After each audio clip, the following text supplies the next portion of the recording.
This is Kathleen Hidalgo, and welcome to Lecture with Miss Kath.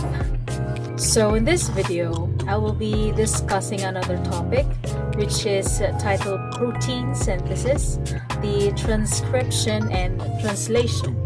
So without any further ado, let's get to the video.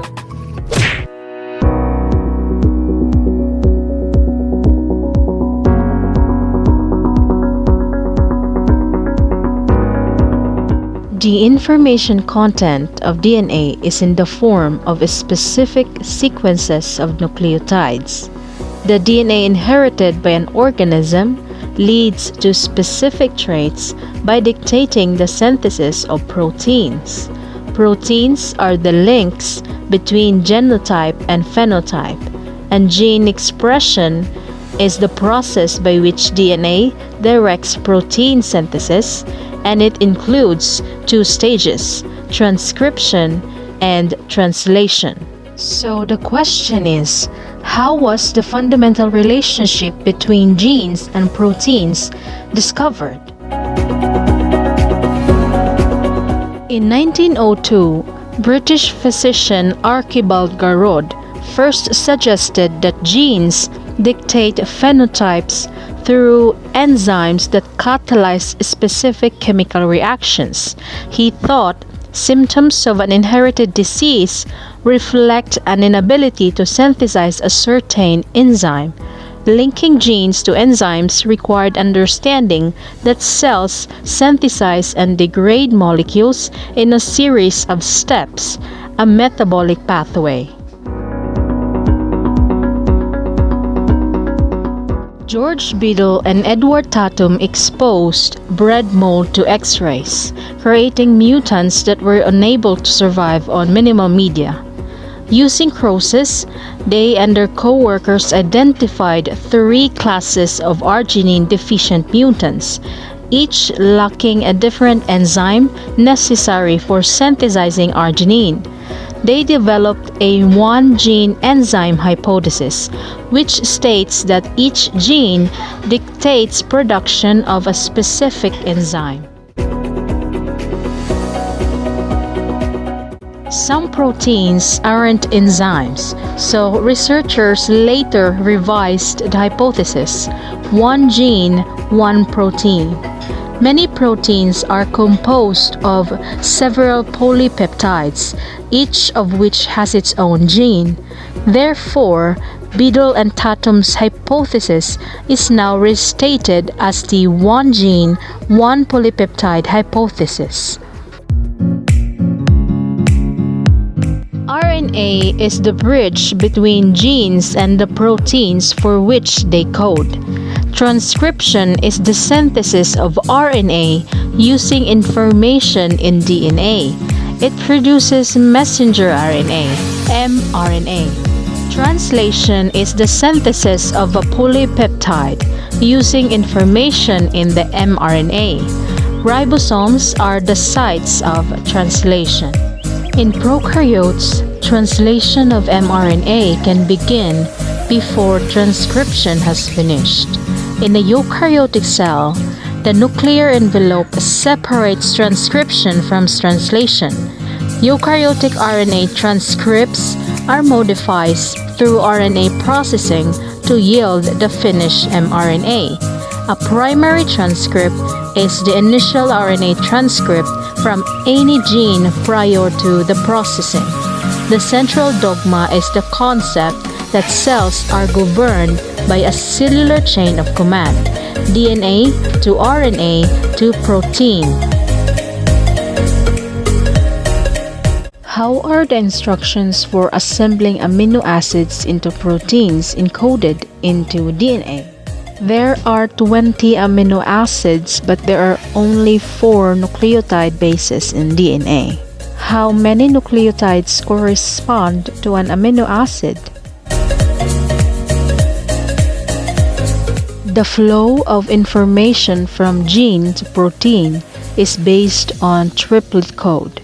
a series of non-overlapping 3-nucleotide words. The words of a gene are transcribed into complementary non-overlapping 3-nucleotide words of mRNA.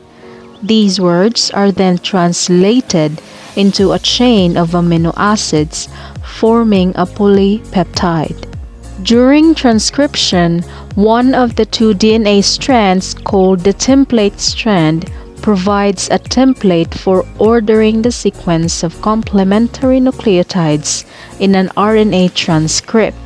The template strand is always the same strand for a given gene. During translation, the mRNA-based triplets called codons are read in the 5' to 3' direction. Codons along an mRNA molecule are read by translation machinery in a 5' to 3' direction. Each codons specify at the corresponding position along a polypeptide. All 64 codons were disappeared by the mid-1960s. Of the 64 triplets, 61 code for amino acids, 3 triplets are stop signals to end translation. The genetic code is redundant. More than one codon may specify a particular amino acid, but not ambiguous. No codon specifies more than one amino acid. Codons must be read in the correct reading frame, correct groupings in order for the specified polypeptide to be produced. The genetic code is nearly universal, shared by the simplest bacteria to the most complex animals. Genes can be transcribed and translated after being transplanted from one species to another.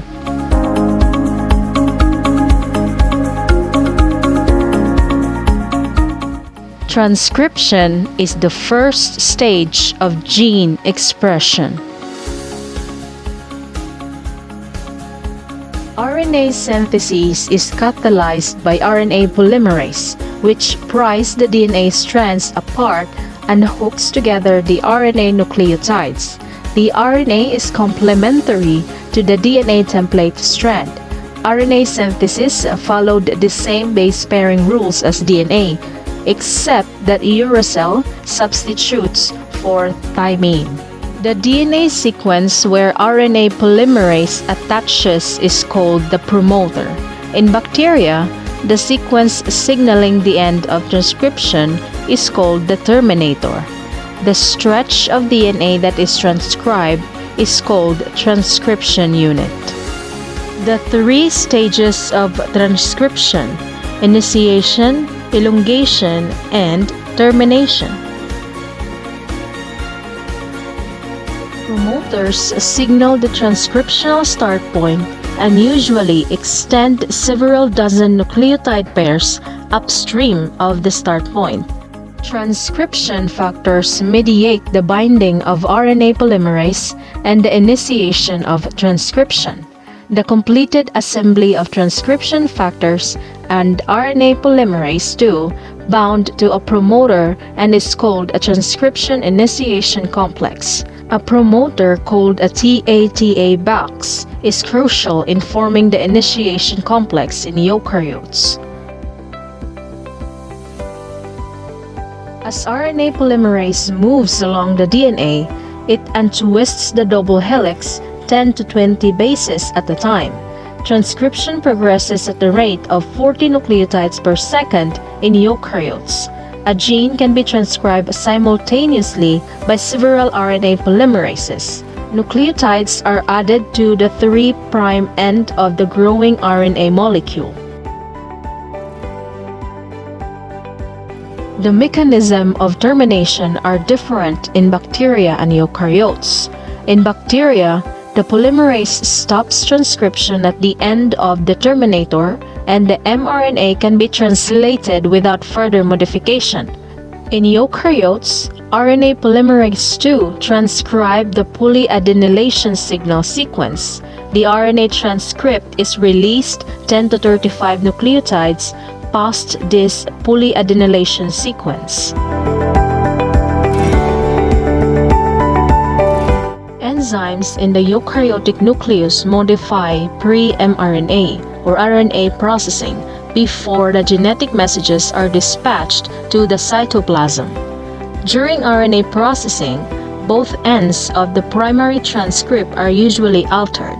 Also, usually some interior parts of the molecule are cut out and the other parts spliced together.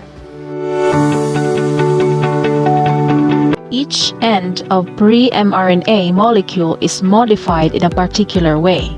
The 5' end receives a modified nucleotide 5' cup. The 3' end gets a poly-A tail. These modifications share several functions. They seem to facilitate the export of mRNA to the cytoplasm, they protect mRNA from hydrolytic enzymes, and they help ribosomes attached to the 5' end. Most eukaryotic genes and their RNA transcripts have long, non-coding stretches of nucleotides that lie between coding regions. These non-coding regions are called intervening sequences or introns.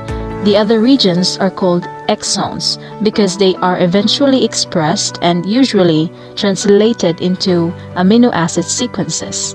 RNA splicing removes introns and joins exons, creating an mRNA molecule with a continuous coding sequence.